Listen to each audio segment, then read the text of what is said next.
अस्सलाम वालेकुम वरहमतुल्लाहि वबरकातुहू। बर्फ़िस्तान से आप सबको जनाब सलाम।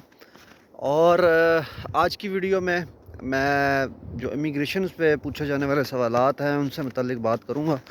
जो मेरा एक्सपीरियंस है, वैसे तो हर इमिग्रेशन सर्विस के ऊपर कुछ ना कुछ सवालात पूछे जाते हैं। पहली दफ़ा आने वालों से और सवालात होते हैं। अगर आप एक ही कंट्री में दूसरी, तीसरी या चौथी, पाँचवीं दफ़ा जा रहे हैं या आपका वहाँ पे रहने का स्टेटस कुछ और है तो उनके सवालात कुछ और होते हैं, ठीक है। और कैमरा स्टेबलाइजेशन इतनी ज़्यादा अच्छी नहीं है, इसके लिए माज़रत। तो अच्छा, मैं चूँकि सऊदी भी रहा हूँ और दुबई भी आया गया हूँ, सऊदी भी आया गया हूँ और फ़िनलैंड में मेरा ये फ़र्स्ट चांस है कि मैं इस बर्फ़िस्तान के अंदर आया हूँ, ठीक है जी।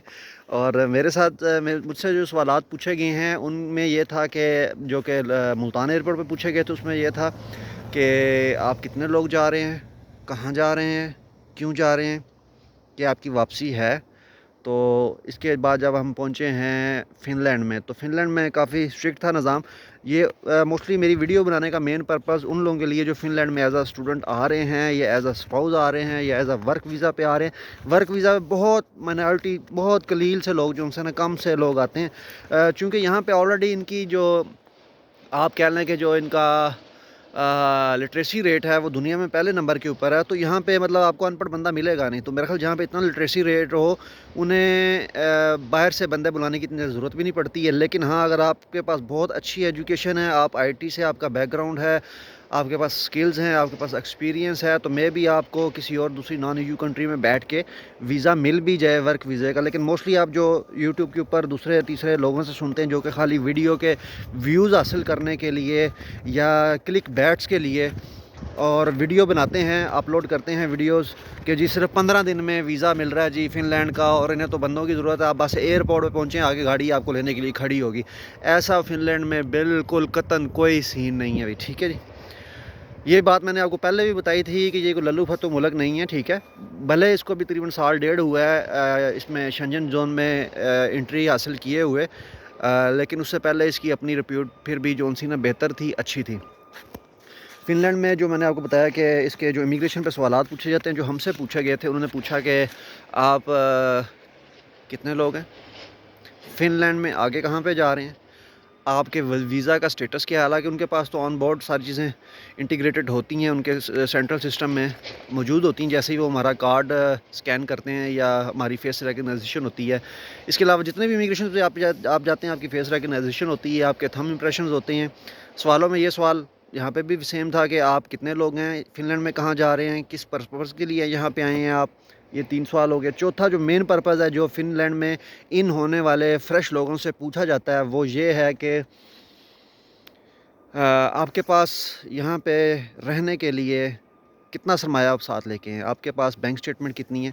आपको बैंक स्टेटमेंट उनको ऑनलाइन भी शो करवानी पड़ती है। चूँकि मेरा पाकिस्तान मीज़ान बैंक में अकाउंट था, तो मैंने उनको ऑनलाइन ऐप शो ओपन करके जो रिक्वायर्ड मनी थी वो मैंने उनको शो की थी। और इसके अलावा इन हैंड कैश भी आप लेके जाएँ, ठीक है। अगर आप विज़िट वीज़े पे जा रहे हैं फिर तो बहुत ज़्यादा ज़रूरी है। अच्छा, ये कैश का सारा मामला हो गया कि आपके पास अकाउंट में कितने पैसे हैं, आपके इन हैंड कितनी अमाउंट है। और जो इसमें 5th क्वेश्चन था, वो ये था कि आपका यहाँ पे किस जगह पे आप रह रहे हैं, ठीक है। आपने आया कोई होटल बुक किया है या आपने आपने कोई रिहाइश रेजिडेंट जो सी है वो ऑक्यूपाइड कर रखी है ऑलरेडी, उसके आपके पास अगर डॉक्यूमेंट्स हैं तो वो आप शो करें। हमने वो उनको शो किए थे।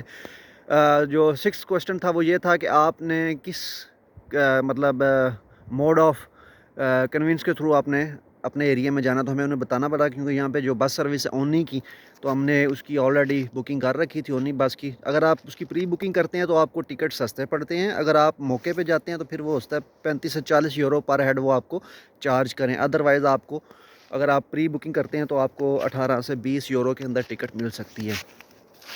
तो ये थे इमिग्रेशन के कुछ सवालात। और उन्होंने हमारे सामने एक लड़के को वापस भी भेजा, ठीक है। और वो भी पाकिस्तान से था। और मुझे इस चीज़ का आइडिया नहीं कि वो स्टूडेंट वीज़ा के ऊपर था या उसका वीज़ा का कोई और स्टेटस था, लेकिन उसके पास सफिशेंट अमाउंट नहीं थी शो करवाने के लिए, ठीक है। उसका ऑलरेडी कोई भाई यहाँ पे रहता था, उसके अकाउंट में पैसे थे, उसने कहा जी वो शो करवा देंगे। वो ऐप उस वक्त नहीं ओपन हुई। उन्होंने कहा जी सॉरी, हम आपको आगे जाने की इजाज़त नहीं देंगे, क्योंकि आपके पास इस वक्त पॉकेट में भी कैश मनी, शो मनी नहीं है।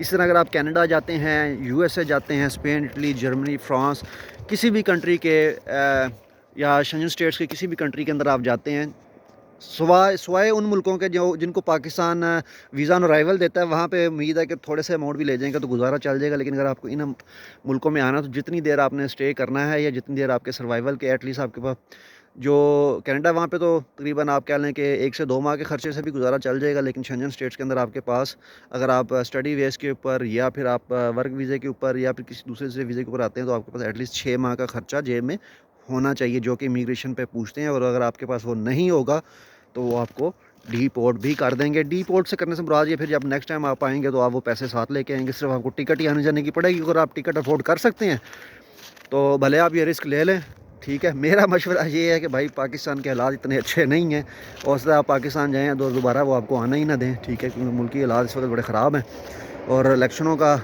زور شور ہے. تو الیکشنوں پہ آلریڈی کافی ساری باتیں ہو رہی ہیں. میں الیکشن کے موضوع کے اوپر کوئی ڈسکس نہیں کرنا چاہوں گا، تو یہ بڑا ایک متنازع سا معاملہ ہے. تو یہ جیسے چل رہا ہے اس کو چلنے دیتے ہیں، ہم اپنا کام جاری رکھتے ہیں. ویڈیو دیکھنے کے لیے شکریہ، اور چینل کو سبسکرائب کر لیں، ویڈیو کو لائک کر لیں. آپ کا کوئی سوال ہے مجھ سے کمنٹ سیکشن میں پوچھیں، یا پھر میرا واٹس اپ نمبر ہے، آپ اس پہ بھی رابطہ کر سکتے ہیں. دعاؤں میں یاد رکھیں. فی امان اللہ. اللہ حافظ.